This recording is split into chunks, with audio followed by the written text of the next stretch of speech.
All right, gentlemen, let's move straight to our next conversation. No matter how ambitious a budget is, its implementation can make or mar its success. The National Assembly has criticized the federal government over its implementation of the 2024 budget and the huge discrepancies between recurrent and capital expenditures.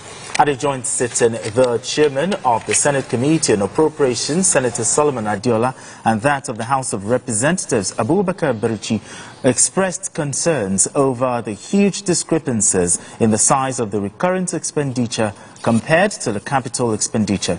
They described as unacceptable the low level of funds released for capital projects for ministries, departments and agencies, and last year's fiscal documents still being implemented. It was revealed that the 2024 budget performance was at 43%, in which the recurrent expenditure achieved 100% implementation, while the capital component only managed to achieve 25% performance. Now, BK, help us understand this. What does this mean when they say budget performance is at 43%, recurrent expenditure at 100%, capital expenditure at 25%? What does this mean for Nigeria? Well, it means that we have to buckle up, and the blame cannot be heaped on the executive alone. Our entire budgeting system, because we operate a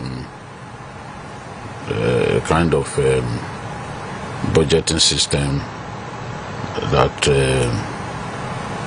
kind of anchored on the back end. We need to put measures in place that will hasten the process. From the off, we are supposed to start the whole process of putting a budget in place early. We cannot leave it to so late in the year.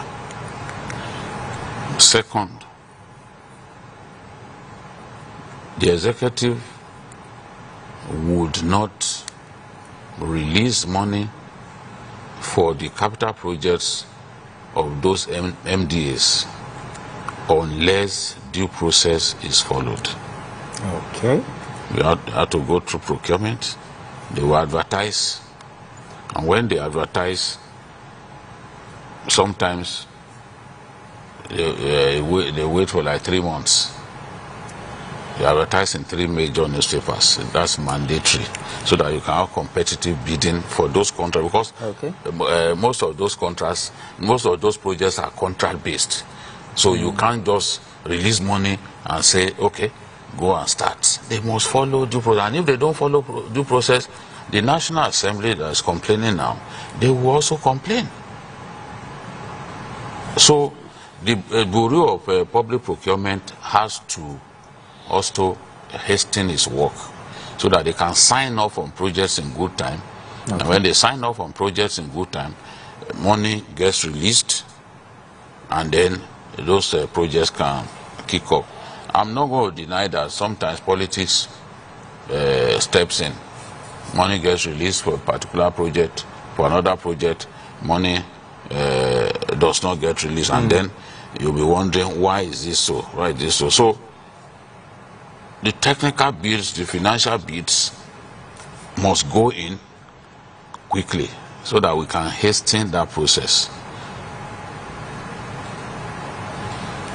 Funds get released for these projects usually in the 3rd quarter of the year. So when you release funds in the 3rd quarter of the year, there's no way it will not affect budget performance, because 4th quarter is not acceptable. Because you have just 3 months to then round up.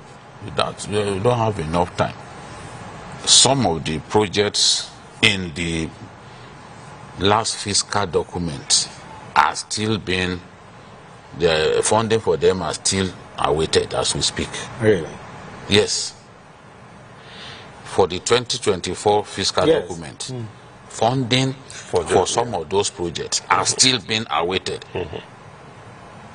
So how do you achieve optimum budget performance when you are in a new year and funding for last year, for projects, you know, listed in the budget of the previous year has not been released?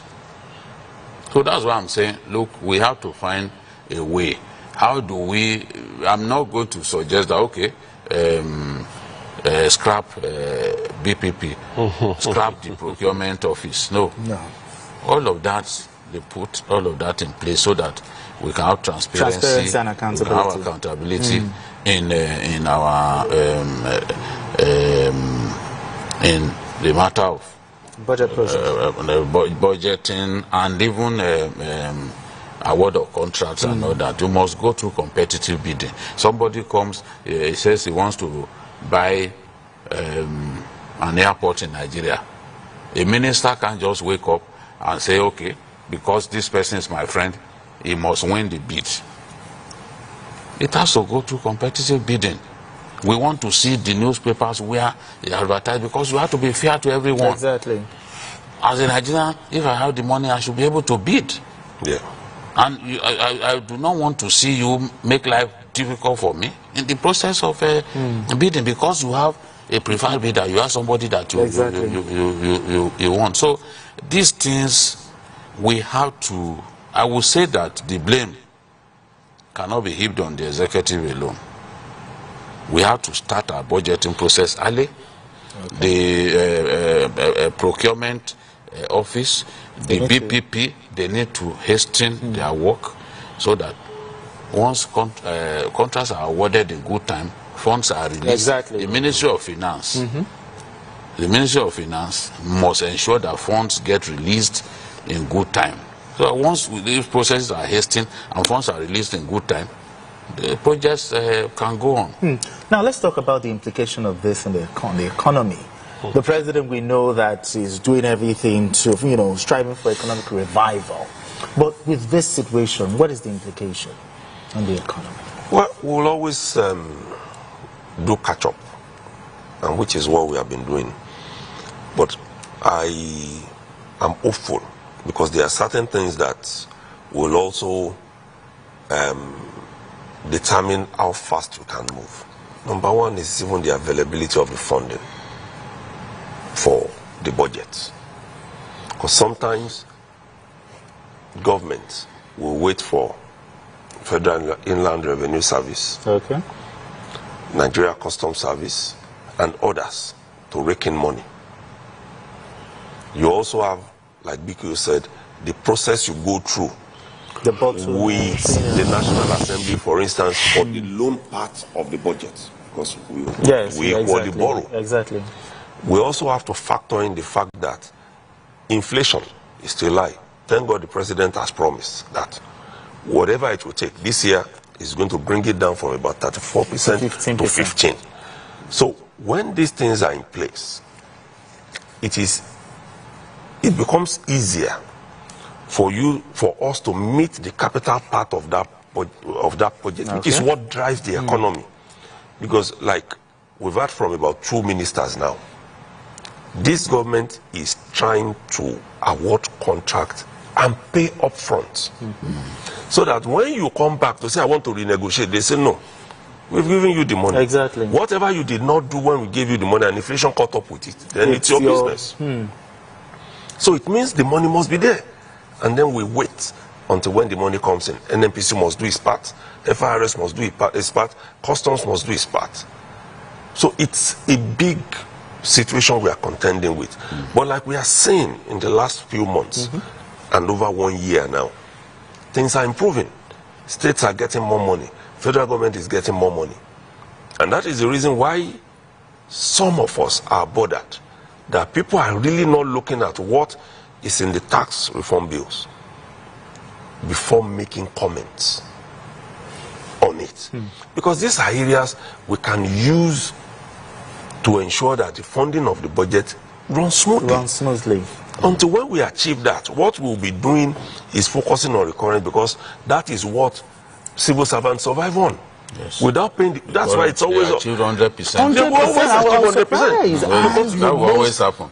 It will always happen. don't joke with that. You must pay civil servants. Otherwise, you are going to have industrial unrest. Pay pensioners as well. Pay pensioners. Pay those pensions, there's a lot of them are outstanding. Those Exactly. Look at the military.